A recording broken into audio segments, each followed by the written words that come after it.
Overdress, personal ride, overtrigger, nations, lore. We finally have some news and it looks damn cool. So today, let's talk about something totally different. I won't comment the news.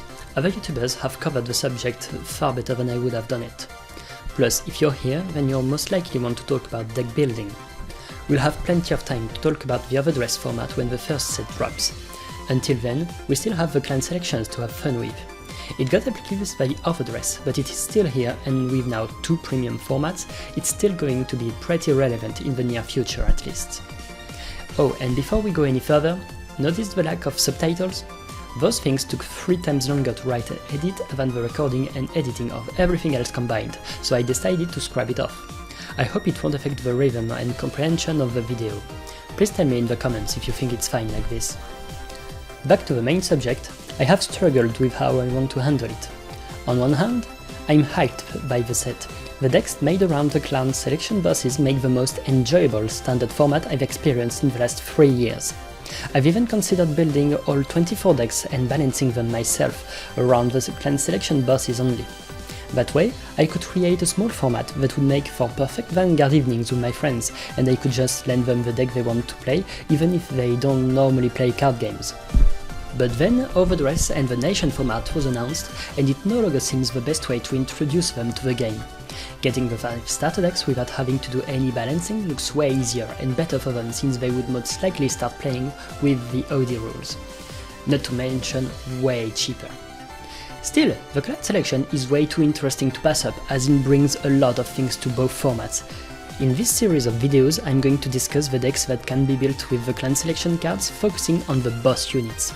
I'll talk about standard or V premium first, then show you ways to adapt the build to plain premium as well.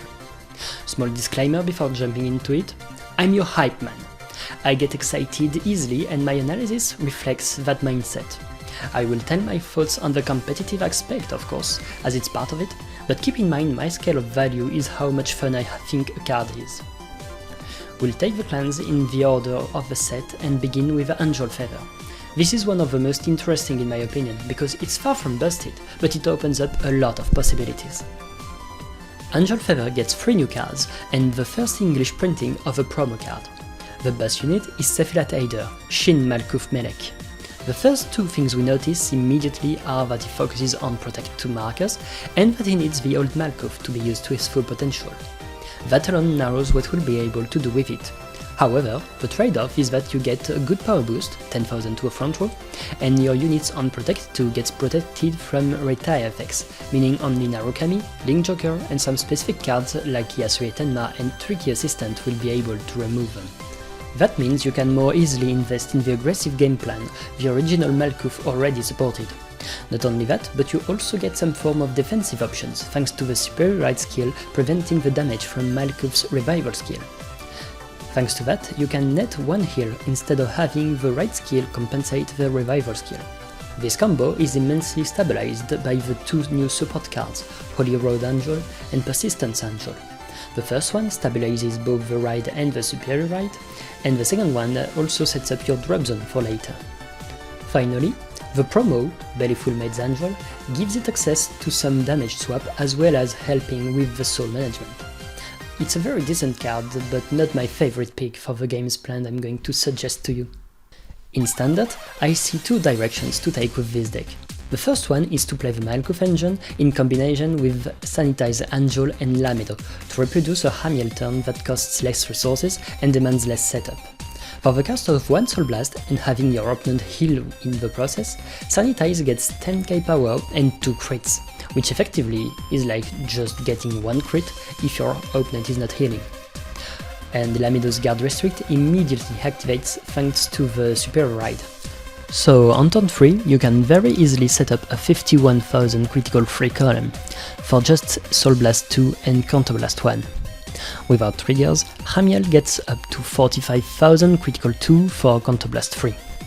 Then you can also use Syringe Lesser to give more 10ks to your Sanitize column, and after all this, you can still use the Gav Raid support to get more triggers to put on top of it.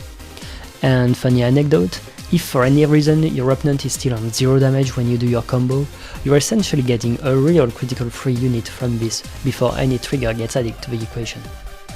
Now, while this build is quite fun and perhaps the most suitable for standard right now, I personally much prefer the build that goes all in on Protect 2 synergy.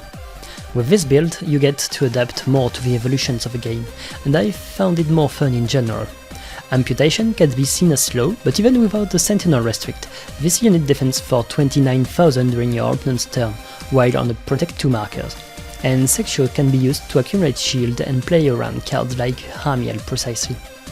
Furthermore, the deck has very good scalability in the late game because riding and super riding every turn is pretty easy. In the second list, I play Zane because I like it, but Javkiel is most likely the better card in that slot. You could also play Nakir as a 4-of in both those lists to ensure you never have a bad ride, but from my experience, those lists are already stable enough. In Premium, I see, again, two directions to take with the deck. To nobody's surprise, the first one focuses on Protect 2, but with a bit of combos that you can only do in Premium. Basically, you take any of the standard builds and add cards like Raphael or Bazazael to a mix. Just use the skills to heal and or activate a guard restrict for the turn, then use any rescue ability to super ride into Shin Malkuth. That will make you essentially heal 2 while still preparing your field and markers for your main strategy. You can also just use the Superior Ride to ensure your Lamidos are active for the ultimate turn.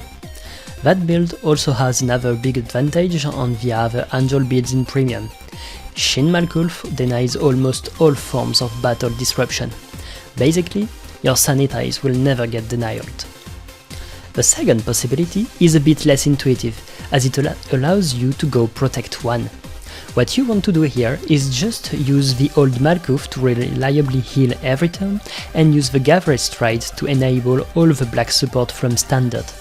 You'll get some pretty neat combo with Eden into a Hamiel or Zabanya into a full front row and some more rescue checks. Zabanya can also be another heal if you use her to put a quick shield or a Protect 1 marker in the damage zone, as it will just be removed from the game. Then it's a bit high rolly, but you can lock out attack negations during your opponent's turn. If you damage check a Shin Malkuth while OG Malkuth is your vanguard, you will be able to ride it without taking the damage. On-hit abilities will still activate, like Zoa's gain winning effect for example, but you won't take the damage, and if used in combination with Suriel for example, you can do the Superior Ride in the middle of the attack, because your vanguard will have changed, the attack will simply be negated as its target disappeared.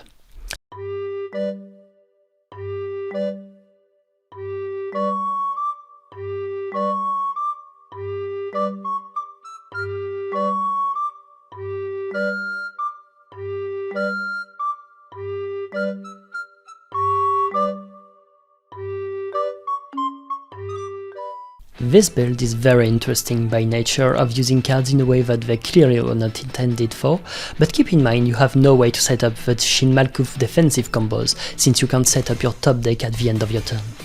Also, Shin Malkuth will be the most vanilla vanguard ever if you ever get stuck on it. But it's a risk worth taking. So to sum it up, this support of Angel Feather doesn't disappoint in my opinion. Whether you want to build it aggressively or more tempo, it will have combos for everyone. Competitively speaking, I think both standard builds can hold their own, but the Protect 2 focused one is probably slightly above because it's more flexible. In Premium, it's a very strong tier 2 deck, not on the level on any infinite loop of course, but it can also be the element of surprise against foes. The Super Ride attack negation is not something you can rely on consistently, but it's still a nice option to have.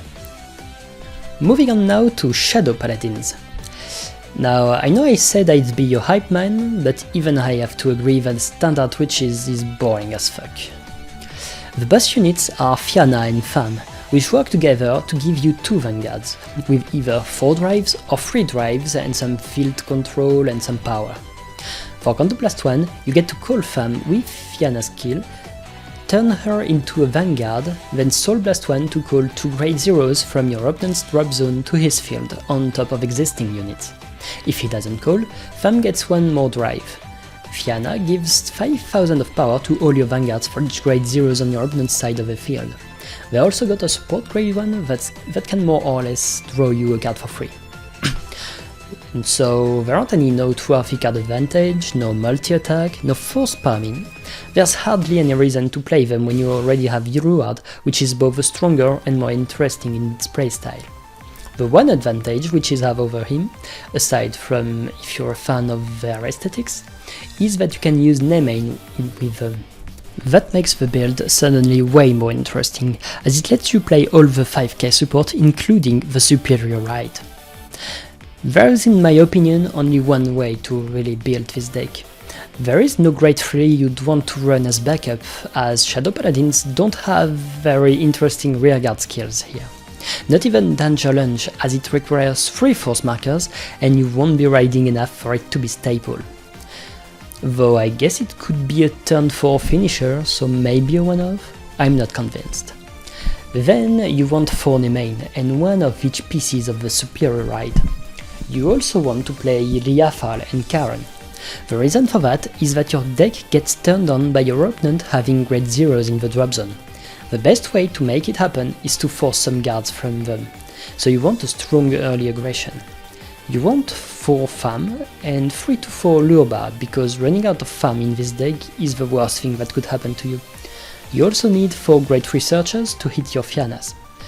Then the fillers are up for debate. I think you should play 1 or 2 Abyssal Hall to be called with Nemane, and at least 1 Fallen Dive Eagle for decks with big rearguard plays like Angel. Then either Matcha or some Bitstick like Cape Cliff Dragon. Premium, on the other hand, it's a whole other story. The Witch support is very interesting there. While the fact that Luard remains better is probably true, there are multiple reasons to make them worth playing. The old Legion and G-Witch supports allowed you to spam the field with grade 0s way more easily, and most of them force calls from the top of deck. This means that not only will you be able to use your effects, but you'll also take triggers away from your opponent, as most decks don't have ways to send them back. Between heals, sentinels and stands like Tarot, there are plenty of good targets for you to call.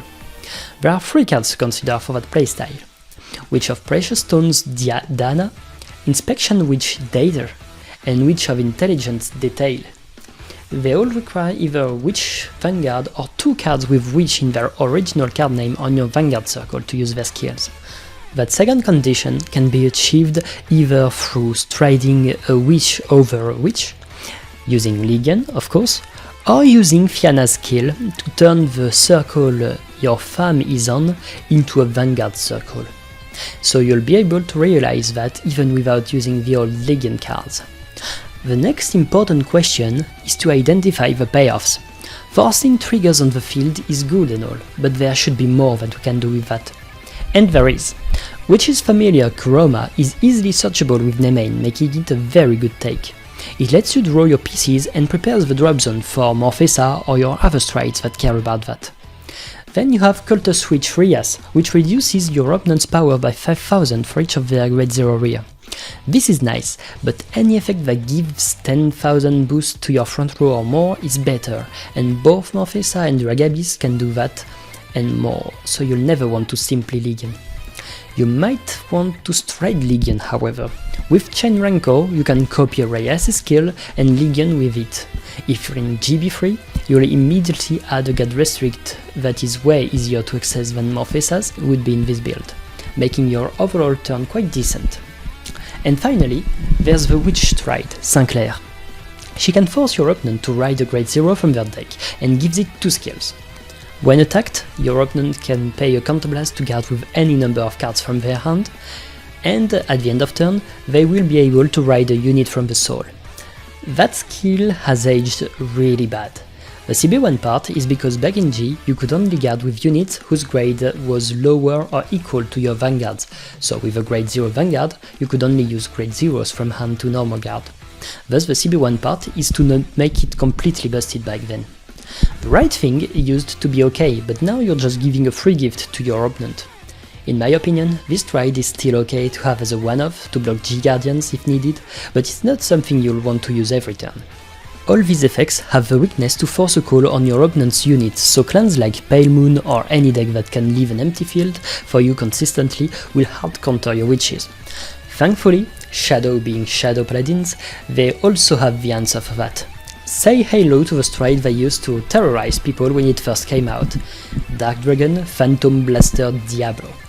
This stride hits for critical 2 on its own and can't be guarded from hand if your opponent doesn't retire 2 rears first. This means that in such a scenario, they will only be able to use G-Guardians to guard it. This right here is your win con for this deck. What you want is to use your multiple effects that force calls from the deck and your multiple guard restricts from hand to force your opponent to waste their heals and G-Guardians. Then you'll swing with this guy on a force 2 marker for a swift win. You also have access to another finisher in the same kind of vein, which is Dranganger Ogma. Similarly, it really takes advantage of your opponent not having a field, as it will force them to either retire or discard up to 5 cards, meaning with an empty field they will have to simply discard 5. Hands in Premium tend to be bigger than in Standard, but this should still at least cut them in half most of the time, usually more. Now, one last problem we have is that the guard restricts either require a Ritual 10 or the GB3. That's a bit slow, especially in this deck, so we might want to add some Tempest Sphere to accelerate that part. Also, thanks to the Superior Ride, you might get to stride early, which will further accelerate your win con. So here's the list I'm suggesting.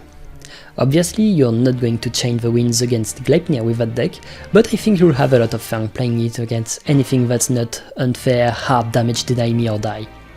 Also, it has a very interesting matchup against vanilla decks, as they tend to put grade 0s on the field by themselves. As you can see, I didn't put in all the cards I talked about, because there were no space. In particular, in the cards that can call grade 0s to the field, I favorized the ones that can call from the deck instead of the drop zone. Finally, I would like to add one honorable mention I rediscovered while making this video: Witch of Cursed Talisman, Etain. She's the conditional disruption in Shadows. I haven't tested her yet, but she used to be one of my favorite units back when she was first released, so here's another list just to make use of her. Ironically, she's a nice backup ride to use against anything that doesn't board wipe. She can just interrupt any combo turn if your opponent tries to attack with his Vanguard to strengthen his Gleipnir, for example. I don't think she'll be new meta or anything, but I'd love to see someone find a deck for her. I'm going to stop the video here to try and keep the length decent. I want to cover all the clans in the clan selection, and based on this video's length, I think I'll do them 2 by 2. I hope this video has inspired you for your next builds. Like, share, subscribe, and most important of all, have some safe fun. À la prochaine!